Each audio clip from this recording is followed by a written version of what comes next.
Vou saudar aqui mais uma vez para fazer o papo conosco no Faixa Livre o advogado criminalista e professor de Direito na Universidade Federal Fluminense, a UF, João Pedro Pádua.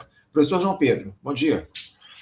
Bom dia, Anderson. Prazer estar aqui de novo falando com você e com todos e todas que nos ouvem e veem. Prazer nosso, viu, João? Agradeço mais uma vez aqui você sempre conosco para fazer o diálogo a respeito dos temas do judiciário no nosso país, e não anda nada fácil falar sobre o judiciário nesse início de ano, viu, João Pedro? Diante das questões que surgem, especialmente relacionadas ao Supremo Tribunal Federal, e esse caso envolvendo o Banco Master, vem dando dor de cabeça aí para o STF. Primeiro, o João Pedro, surgiu ali aquele contrato milionário que foi descoberto entre o escritório de advocacia da esposa do ministro Alexandre de Moraes e o Banco Master, no sentido de defender o banco naquela disputa que surgiu, o Banco Central que acabou com o banco, né? Inviabilizou a existência do banco, e a esposa do Alexandre de Moraes, o escritório dela foi contratado justamente para defender o Banco Master, um acordo de mais de 100 milhões de reais, se não estou enganado, 127 milhões, enfim, um negócio que já chamou atenção ali no primeiro momento. Depois, a atuação do ministro Dias Toffoli, que é o relator do caso lá na Suprema Corte, de alguma forma tentando dificultar o trabalho da Polícia Federal nessas investigações. Parece que parentes ali do ministro do Supremo teriam negócios com o Banco Master, o que levantou uma nuvem de suspeição sobre a postura do magistrado nesse caso. O presidente da Corte, o ministro Luiz Edson Fachin, antecipou, inclusive, o seu retorno do recesso do Judiciário para discutir com os outros ministros, com os outros magistrados, a atuação do Dias Toffoli nesse caso. João Pedro, para a gente começar aqui, eu queria uma avaliação tua das decisões do ministro Dias Toffoli nesse caso do Banco Master. Você enxerga um conflito de interesses por parte do magistrado? Como é que você vê essa iniciativa, essa atuação do Dias Toffoli, de alguma forma tentando dificultar o trabalho da PF, da Polícia Federal? O que dizer sobre esse caso, João? Bom, Anderson, olha, eu acho que a atuação do ministro Dias Toffoli pode ser avaliada de duas maneiras diferentes, né? Uma em relação às eventuais suspeitas sobre a parcialidade ou imparcialidade dele para julgar o caso em primeiro lugar. E um outro aspecto que pode ser correlacionado com esse, mas pode ser separado, é sobre o conteúdo das decisões que ele vem tomando e o papel que ele vem desempenhando como o ministro do Supremo Tribunal Federal, portanto, o juiz que supervisiona as investigações que, a princípio, não são realizadas por ele mesmo, como juiz, e sim pelo Ministério Público Federal e especialmente pela Polícia Federal, que havia instaurado um inquérito policial para investigar esses fatos. Vamos começar com essa segunda linha, e eu acho importante a gente separar para efeitos didáticos aqui essas duas linhas, porque, de novo, elas podem se relacionar na medida em que, eventualmente, a atuação de um juiz pode reforçar suspeitas sobre a sua imparcialidade ou parcialidade, mas elas podem se separar, né? Um juiz notoriamente, claramente, obviamente imparcial no sentido legal, ou seja, que não tem nenhuma... não chega nem perto das causas em que a lei brasileira estabelece como causas de parcialidade, são as causas de suspeição e impedimento, a gente vai falar mais sobre isso depois. Mesmo um juiz contra quem não tem nenhuma dúvida de que ele seja imparcial do ponto de vista objetivo, formal, né, nos parâmetros legais, pode ainda assim ter uma atuação contestável no caso, e essa atuação eventualmente pode servir depois como métrica para avaliar uma imparcialidade mais subjetiva, mais no sentido de que ele já estava destinado ou pré-concebido a favor de das duas determinadas partes.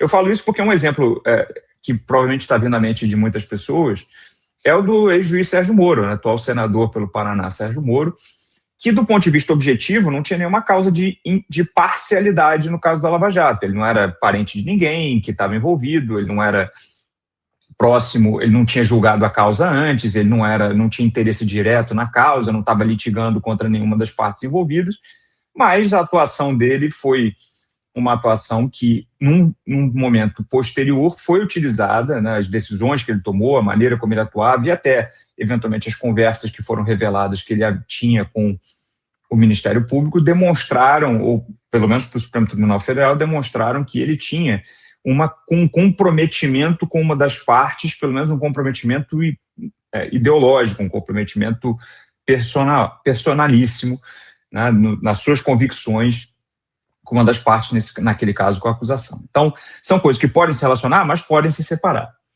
Então, vamos começar com o ministro Dias Toffoli em relação às decisões que ele vem tomando e a conduta que ele vem tendo na condução do processo.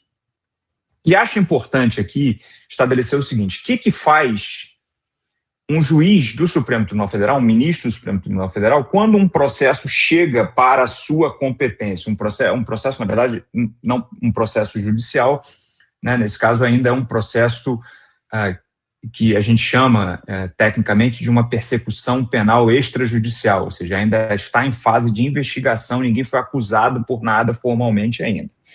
A liquidação extrajudicial do banco, né? Não, são duas coisas diferentes. A liquidação extrajudicial é um procedimento administrativo dentro do Banco Central. A gente está falando de execução penal, ou seja, é uma investigação feita pelo Ministério Público ou pela polícia para averiguar se tem indício de que alguém cometeu um crime. Depois do Ministério Público convencido de que tem, processa alguém criminalmente. Aí entra na fase judicial propriamente dita. É meio confuso e cheio dessas coisas, porque tem decisão judicial envolvida aí. Mas tem decisão judicial, mas é extrajudicial? Pois é. Enfim, é por isso que a gente fica... por isso que eu ganho esses milhões de reais que eu ganho todo ano dando aula dos alunos e alunos, né? Para explicar essas coisas. Enfim, então, o ministro Dias Toffoli, quando está supervisionando um inquérito, né, uma investigação, ainda que não tem acusação formal e, portanto, ainda está em fase, entre aspas, extrajudicial, a função que ele faz é uma função de, eu estou usando essa palavra de propósito, de supervisor. Tá? A função que hoje, até depois de 2019, de uma alteração legal que teve em 2019, a gente até identifica a função dele como uma função que hoje é exercida, na primeira instância, por uma figura chamada juiz de garantias, ou juíza de garantias, cujo objetivo não é promover a investigação dos fatos. Isso é papel da Polícia Federal ou do Ministério Público Federal, ou dos dois. O que o juiz de garantias e o juiz supervisor, no caso do Supremo Tribunal Federal, faz é garantir que a atuação da Polícia Federal e do Ministério Público Federal estejam dentro dos das balizas legais, especificamente que respeitem os direitos fundamentais dos investigados e de terceiros. Então, para que tem um juiz lá? Por exemplo, porque tem algumas investigações que, como penetram na esfera de privacidade dos investigados e das investigadas, um juiz precisa autorizar. Por exemplo, interceptação telefônica, por exemplo, levantamento de sigilo de dados bancários, sigilo bancário, por exemplo, buscas e apreensões na residência ou escritório ou outro endereço ligado a alguém. Esses e outros exemplos de medidas investigatórias, que não são simplesmente intimar alguém para prestar um depoimento ou pedir um documento de um repositório público ou privado, esse tipo de investigação dependem de autorização judicial. Quando esse processo está na primeira instância, quem faz essa autorização desde 2019 é uma figura, aliás, na verdade não é nem de 2019 porque teve uma decisão judicial, enfim, mas de uns tempos para cá, quem faz isso é o juiz ou a juíza de garantias. No Supremo Tribunal Federal não tem juiz de garantias, porque também só tem 11 ministros, né? Então, um dos ministros ou ministra, ou a ministra que é sorteado para relatar o caso, faz essa função, nesse momento, de juiz ou juíza das garantias. Autoriza buscas e apreensões, autoriza pedidos de prisão ou não, avalia, né, buscas e apreensões, pedidos de prisão, quebras de sigilo, interceptações telefônicas, acesso a dispositivos de informações, etc. Tá? Eu falei tudo isso aí, ficou grande, porque eu quero que o nosso ouvinte ou a nossa ouvinte entenda que esse papel é um papel reativo do juiz ou da juíza, não é um papel ativo. O juiz não é um investigador. A gente não tem no Brasil a figura do juiz ou da juíza de instrução, que existe, por exemplo, na Espanha, na Itália um pouco menos de uns tempos para cá, mas tem na Espanha, tem na França, tem na Holanda, tem na Alemanha. acho que na Alemanha. Eu estou falando, não tenho certeza agora. Mas, enfim, certamente tem na França e na Espanha. O juiz de instrução, aí sim, ele é uma espécie de presidente da investigação. Tanto assim que depois que acaba a investigação, ele joga o processo para outro lado. Na Argentina tem juiz de instrução. Ele joga o processo para outro juízo, ele não julga mais. Não é ele que vai julgar o réu, justamente porque ele participou da investigação.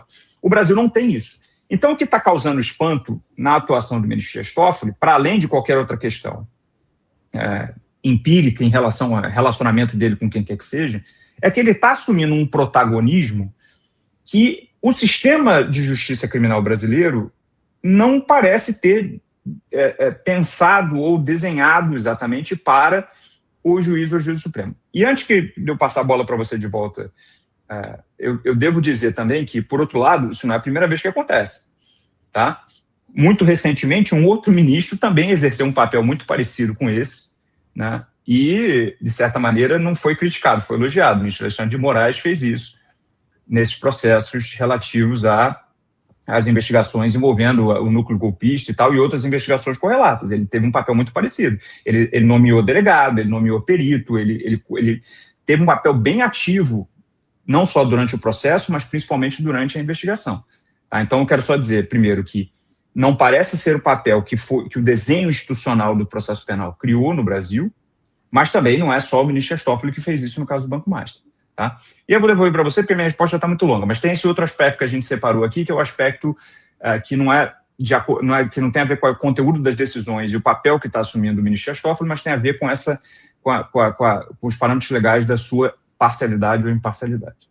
E é justamente isso que eu queria te ouvir agora, viu, João? Você falar um pouco a respeito dessa hipótese que surgiu, enfim, dessa suspeita a respeito da parcialidade do ministro em relação ao caso Banco Master. Ele já, inclusive, avisou que não vai deixar a relatoria desse caso, mesmo com as suspeitas que surgem. O Edson Fachin está conversando ali com ministros do Supremo para ver o que pode ser feito. A gente vai tratar daqui a pouquinho disso, mas eu queria que você falasse um pouco sobre essa questão da parcialidade ou da imparcialidade do Dias Toffoli para relatar esse caso lá no Supremo. Legal.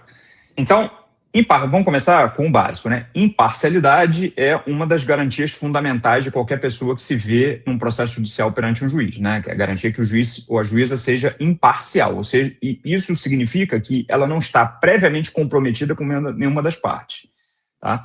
É importante a gente entender isso, porque não quer dizer um juiz, a gente não assume, e seria empiricamente meio equivocado da nossa parte assumir, a gente não assume que o juiz ou a juíza seja neutra, no sentido de que ela tem igual probabilidade de dar ganho de causa para qualquer das partes. Tá? O juiz ou as juízas, assim como qualquer um de nós, ou qualquer uma de nós, tem as suas preconcepções, tem a sua vivência, tem as suas memórias, tem as suas ideias, tem as suas posições políticas, tem as suas posições morais, etc. E tudo isso influencia na maneira como o juiz ou a juíza vai julgar a causa. Por isso, inclusive, também que a gente sorteia, né? Se a gente não pode garantir que todos os juízes e juízas tenham probabilidade igual de dar ganho de causa a qualquer das partes envolvidas, pelo menos a gente dá uma probabilidade igual a que qualquer juiz ou juíza seja, dentre os disponíveis e as disponíveis, sejam selecionados para a causa. E a gente também delimita competências antes da causa começar, né, o chamado princípio do juiz natural.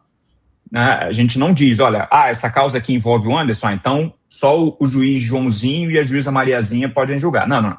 A gente diz, o juiz Joãozinho e o juiz Mariazinha julgam qualquer causa relativa a um contrato civil no bairro da Tijuca. Bom, então tem um contrato civil envolvendo o João Pedro e o Anderson no bairro da Tijuca, então pode ser o Joãozinho ou a Mariazinha. E os dois têm igual probabilidade de julgar. Tá? Então, isso é o básico. Daí vem, como é que a gente detalha isso? A gente detalha isso, ou seja, a gente tenta garantir esse não comprometimento prévio com nenhuma das partes através de dois institutos, impedimento e suspeição. Você pode pensar nos dois institutos como dois conjuntos de causas, né, que o direito previamente imagina como sendo causas que comprometem a imparcialidade ou que podem comprometer a imparcialidade do julgador ou da julgadora em graus diferentes. O impedimento é mais sério e a suspeição... eu falei impedimento e imparcialidade, né? Impedimento e suspeição. O impedimento é mais sério e a suspeição é mais leve, tá? Tanto é que o impedimento, né, se uma vez constatado algumas das causas de impedimento, não tem nem discussão sobre se o juiz é ou não é parcial. A lei assume que ele é. Na suspeição ainda pode ter alguma discussão mesmo presente em uma das causas, se o juiz ainda assim, ou a juíza ainda assim, tem evidências de parcialidade. Mas, de modo geral, tem esses dois casos, impedimento e suspeição. Tanto o Código de Processo Civil para causas civis, quanto o Código de Processo Penal para causas penais, tem um rol, um conjunto de causas que geram impedimento ou suspeição. Tá? Para o que nos interessa aqui, né, tem uma causa de suspeição sempre genérica é se o juiz tem é amigo íntimo ou inimigo capital de alguma das partes. Tá? E essas expressões são tradicionais no direito brasileiro, amigo íntimo ou inimigo capital. Tá? E é assim que se joga, você é amigo próximo, amigo não é próximo, é amigo, não é amigo, enfim. Amigo que frequenta a casa, não frequenta a casa, a gente tem que estabelecer na prática ali, empiricamente, quando o inimigo ou amigo é íntimo ou capital, e esses modificadores às vezes dão muita discussão. Mas para o que mais nos interessa aqui, talvez, né, inclusive por causa das notícias envolvendo a esposa do ministro Alexandre de Moraes, tem uma causa de impedimento, tanto no Código de Processo Penal quanto no Código de Processo Civil, que impede que o juiz ou a juíza funcione em causas em que um parente seu ou um afim seu, né, parente é consanguíneo, afim é basicamente por casamento, tá? Em que um parente ou afim seu seja advogado de uma das partes, ou represente uma das partes, pode ser membro do Ministério Público também, pode ser da acusação. Tá? Nesse caso, o juiz é impedido de julgar. Tá? E também interessa aqui, no caso da suspeição, como é que a gente categoriza essa possível relação entre o ministro Dias Toffoli e o advogado de uma das partes, enfim. Essa segunda parte é um pouco mais fácil de o ministro Dias Toffoli dizer que não é causa de suspeição, porque ele vai dizer, não, mesmo que eu seja amigo do advogado, ser amigo do advogado não é causa de suspeição. É causa de suspeição ser amigo da parte, não do advogado, tá? E a causa de impedimento ser parente do advogado ou da parte. Amigo, não. Então, e aí até, enfim, se você conversar com pessoas do meio jurídico, vai dizer, bom, se o juiz ou a juíza, ainda mais um juiz ou uma juíza bem relacionado como é um ministro ou ministra do Supremo, ficar se declarando impedido por cada amigo que aparece perante ele, não vai julgar ninguém. Né? Amigo ou inimigo. Tá? Então, amigo não é. Né? Isso não impede que o ministro Dias Toffoli, por, digamos, muita cautela, tenha dito, bom, já que eu fui lá no avião, estava lá com um advogado da parte, eu não me sinto confortável e ele pode se declarar impedido por motivo de foro íntimo. Ele não precisa justificar. Não quero.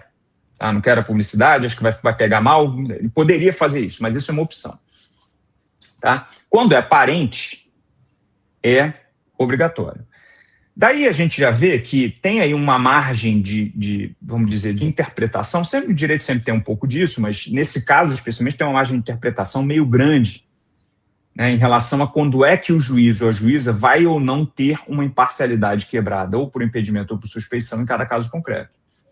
E aqui, né, nesse caso especificamente, inclusive o fato da doutora Viviane Bastos de Moraes, né, a esposa do ministro Alexandre de Moraes, ser advogada do Banco Master, a princípio não influencia em nada, inclusive porque o ministro Dias Toffoli é da outra turma. O ministro Alexandre de Moraes é da primeira, o ministro Dias Toffoli é da segunda. O ministro Alexandre de Moraes só seria chamado, eventualmente, a julgar algum caso envolvendo do Banco Master se o caso fosse para o plenário. Uhum. Tá? Então ainda tem esse outro nível aí. O que um pouco causa, talvez, espanto, né, especialmente para a opinião pública e para quem não é do meio jurídico, é que não pega bem, né? Daí porque né, toda hora isso fala um código, usa-se esse como exemplo para um código de conduta da magistratura, e dos ministros e das ministras do STF, que o ministro Edson Fachin, atual presidente, está tentando aparentemente emplacar, porque é justamente para criar balizas expressas sobre o que, apesar de eventualmente não estar expressamente previsto no Código de Processo Civil, no Código de Processo Penal, como causa de suspeição, é melhor evitar.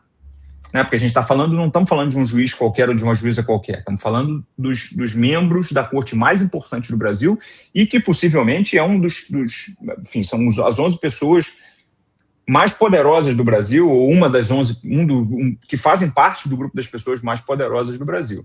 Em muitos partes, mais poderosas que os presidentes das casas congressuais, mais poderosas que o presidente da República.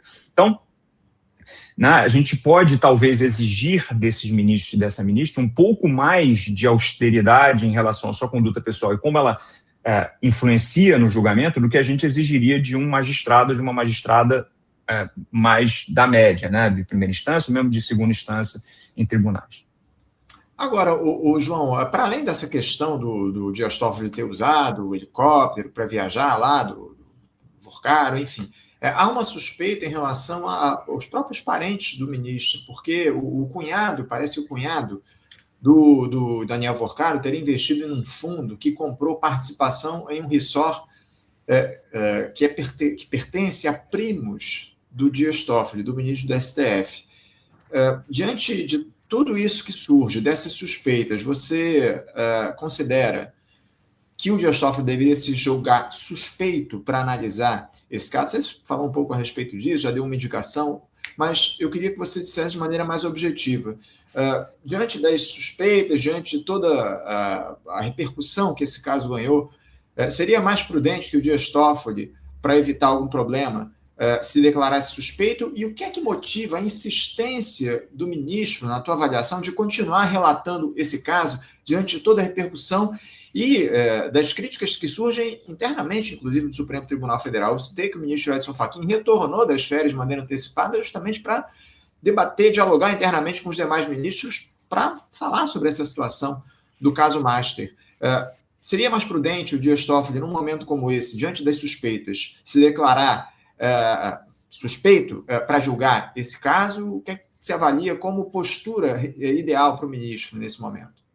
Olha, eu confesso para você, Anderson, que fugindo um pouco da sua pergunta, eu não assumiria, não seria presunçoso a ponto de dizer o que eu acho que o ministro Dias Toffoli, né, pode ou deve fazer. O que eu posso dizer aqui, o que eu posso dar de informação para quem está nos ouvindo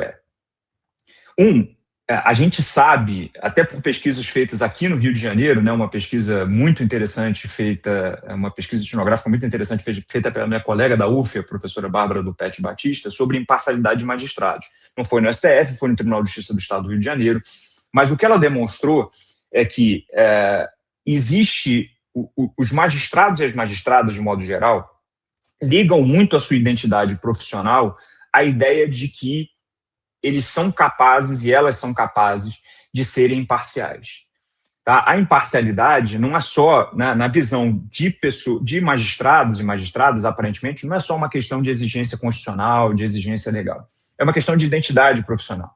A pessoa vira juiz ou juíza e ela pode até... e ela quer, né, ela acredita que ela é boa no que ela faz, ou que ela é qualificada para ser juiz ou juíza, justamente pela sua capacidade de não colocar os seus interesses pessoais acima do que ela acha que é a decisão correta para o caso. Tá? Então, e quem é advogado ou advogada sabe muito bem disso. A gente pensa muitas vezes antes de arguir a suspeição ou impedimento de um magistrado. Tá? Se for impedimento, até às vezes não, porque às vezes é uma coisa objetiva que passou despercebido. Mas se for suspeição, especialmente, que seria o caso do ministro Dias Toffoli, né, porque ele é amigo de alguém ou porque tem alguém ligado a ele que pode ser amigo dele, que tem interesse na causa, a gente pensa muitas vezes antes de arguir essa suspeição, porque basicamente a gente está dizendo para o juiz, olha só, você não sabe avaliar a sua própria capacidade de ser imparcial. Então eu preciso que um outro tribunal avalie por você. Tá? Isso é bem difícil de navegar. Tá? Então, isso provavelmente explica por que o ministro Dias Toffoli, a despeito de qualquer outra característica, tem uma resistência, pelo menos inicial, a se declarar suspeito, ainda mais depois que o caso veio à tona.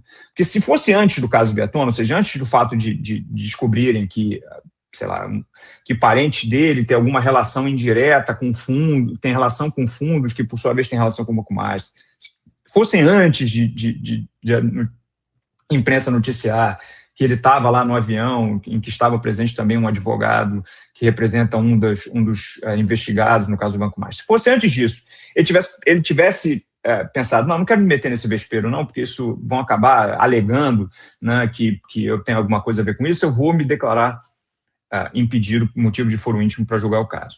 Aí não teria nada demais. Mas agora, depois que esses fatos acontecerem, se ele fizer isso, né, provavelmente, na visão dele, e de acordo com essa identidade identidade profissional que magistrados e magistradas têm de si mesmo, ele meio que vai estar admitindo, ainda que legalmente ele não esteja, ele vai estar admitindo, moralmente, vamos chamar assim, que ele não está sendo imparcial e que o motivo pode ser essas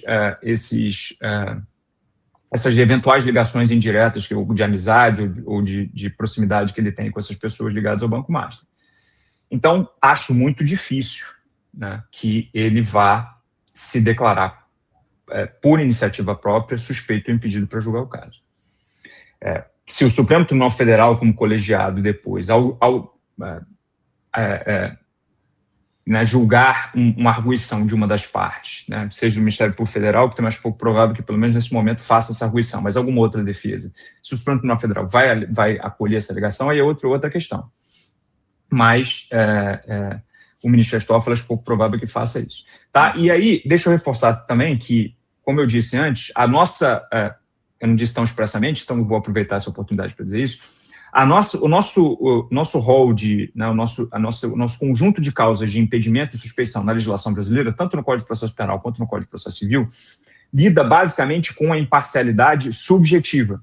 Ou seja, são causas que a lei presume ou a lei considera, né, se a gente pensar a lei, poder antropomorfizar a lei, mas a lei considera que são causas que provavelmente comprometem a imparcialidade do magistrado ou da magistrada. Outras legislações, né, tem uma famosa linha de decisões da Corte Europeia de Direitos Humanos, por exemplo, que invoca o conceito de imparcialidade objetiva, que é a ideia de que não interessa se, de fato, subjetivamente, a pessoa vai estar comprometida com a causa, não. Né? Ela precisa demonstrar, é importante para o sistema de justiça que ela seja, que todo mundo que olhe não tenha dúvida de que essa pessoa está sendo imparcial. Tá? No Brasil é aquele famoso ditado, né? A mulher de César não basta ser honesta, tem que parecer honesta. Então, mas o Brasil não tem um conjunto de decisões, nem um conjunto de dispositivos legais que preveja casos de imparcialidade objetiva, né? Só os subjetivos, só as de imparcialidade subjetiva. E aí, nesse caso, no caso do ministro Toffoli, o único dispositivo que seria relevante seria esse da suspeição por amizade íntima ou inimizade capital. O que é muito fácil, como eu disse, é muito fácil de afastar nesse caso. E deixa eu apontar também que, inclusive no caso dos supostos primos aí do ministro Toffoli, mesmo que assumindo que os primos tivessem ligação total com o Banco Master, se fossem sócios do Banco Master, por exemplo, se fossem investigados, essa é a parte que talvez os nossos ouvintes vão cair para trás, os nossos ouvintes, é que, mesmo que eles fossem partes no caso, o ministro Toffoli não estaria impedido de julgar o caso. Porque a lei diz que ele está impedido de julgar o caso de parentes na linha colateral, que é primo, né, um do lado do outro, né, linha reta é ascendente e descendente, a linha colateral até o 3º grau, primo é 4º. Tá? Então, ele pode julgar os primos dele, se fosse o caso. Nem é o caso, mas poderia. Então, realmente aí, quer dizer, a suspeição do ministro Toffoli, à luz dos parâmetros legais, por causa dessa relação dos primos dele, isso aí realmente não vai colar de forma alguma do ponto de vista legal, só se, de novo, ele reconhecesse. Agora, o João, como é que fica o Supremo numa situação como essa? Você vê a autoridade, disposição, ou legitimidade dos demais ministros da Corte para atuar ou para tentar afastar o Dias Toffoli desse caso? É importante dizer que isso é possível acontecer, né? Mas até agora o Supremo nunca afastou o ministro da relatoria de um caso. Como é que você vê a posição dos demais ministros do Supremo diante de toda essa repercussão que o caso tem provocado, inclusive para a própria Corte, para a legitimidade da própria Corte, enfim, qual deveria ser a ação, a iniciativa dos demais magistrados do Supremo, inclusive do próprio presidente da Corte, o ministro Edson Fachin? Olha, ao longo do tempo, né, especialmente nos últimos, vamos dizer, desde 2018, 19 pelo menos, né, o Supremo Tribunal Federal tem assumido uma postura de muita coesão interna. E basta, quem está nos ouvindo aqui que talvez lembre disso, basta comparar as notícias e os vídeos de sessões do Supremo Tribunal Federal que tinha coloca a pandemia um pouco como parâmetro. Antes da pandemia, e aí tinha a briga do ministro Roberto Barroso com o ministro Gilmar Mendes, tinha a gente chamando um outro de gangster, né? Um pouco mais antigo, teve a famosa sessão em que então ministro Joaquim Barbosa disse para o ministro Gilmar Mendes que ele não era os capangas dele, né? Enfim, era uma briga interna enorme. O ministro briga com o ministro, era basicamente isso. Depois de 2000, eu quero dizer 2019 principalmente, mas, de novo, a pandemia fornece um corte histórico mais fácil para a nossa memória. De lá para frente, a presidência do ex-presidente Jair Bolsonaro também é um corte histórico importante, os ministros do Supremo Tribunal Federal se uniram, vamos dizer assim, se fecharam entre si. Como é que a gente...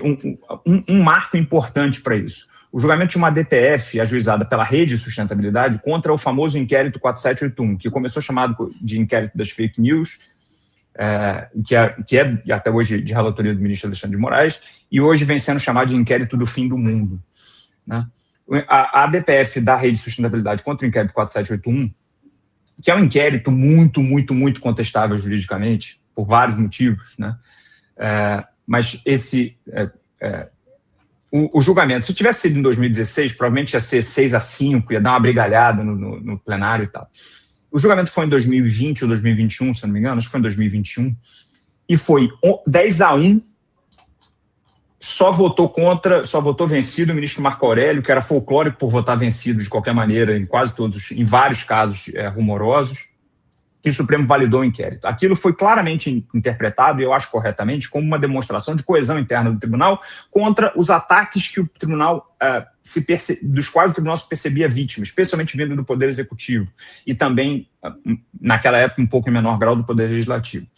Aparentemente, o Supremo Tribunal Federal, desde então, se vê ainda sob nessa posição defensiva em relação aos demais poderes e em relação à parte da sociedade. Então, acho muito pouco provável que o Supremo Tribunal Federal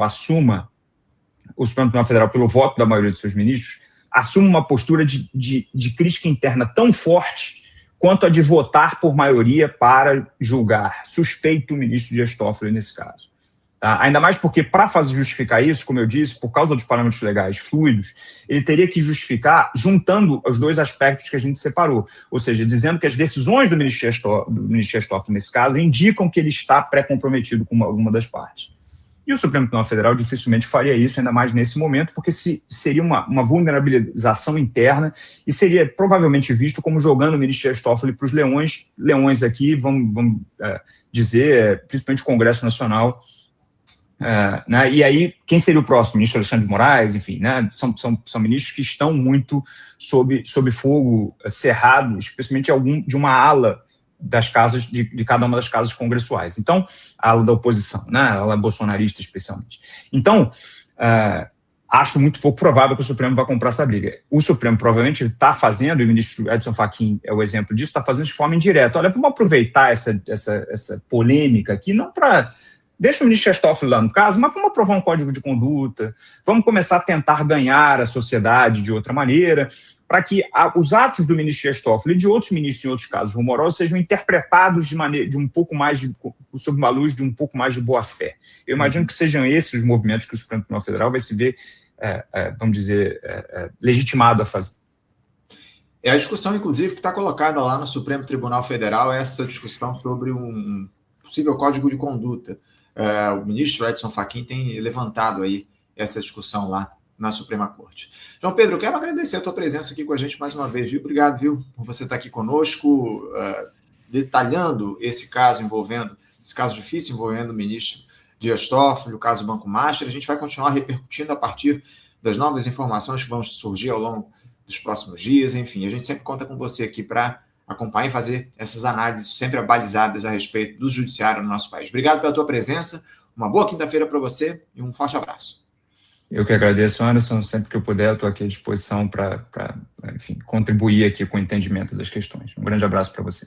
Obrigado, João. Abração, até a próxima. Conversamos aqui com João Pedro Pádua. João Pedro Pádua, que é advogado criminalista e professor de Direito na Universidade Federal Fluminense, a UF, falando sobre esse caso rumoroso envolvendo o Banco Master, as disputas que surgem lá na Suprema Corte. ministro Dias Toffoli é ou não suspeito para julgar esse caso, o João disse que, por motivos práticos, não há suspeição propriamente do magistrado, mas ele fez ali algumas avaliações que indicam que seria mais prudente o Toffoli, obviamente, se afastar desse caso. Mas no momento já onde ele assumiu a bola, assumiu essa relatoria e não abre mão, seria um eventual afastamento do Toffoli desse caso, nesse momento, colocaria justamente em dúvida todo o processo, né? Já que ele já tomou uma série de decisões a respeito desse caso. Então, o João acredita que o Dias Toffoli não vai, de fato, se afastar desse episódio. Vamos acompanhar, vamos ver os próximos passos aí dessa situação envolvendo o Banco Master e o judiciário no nosso país.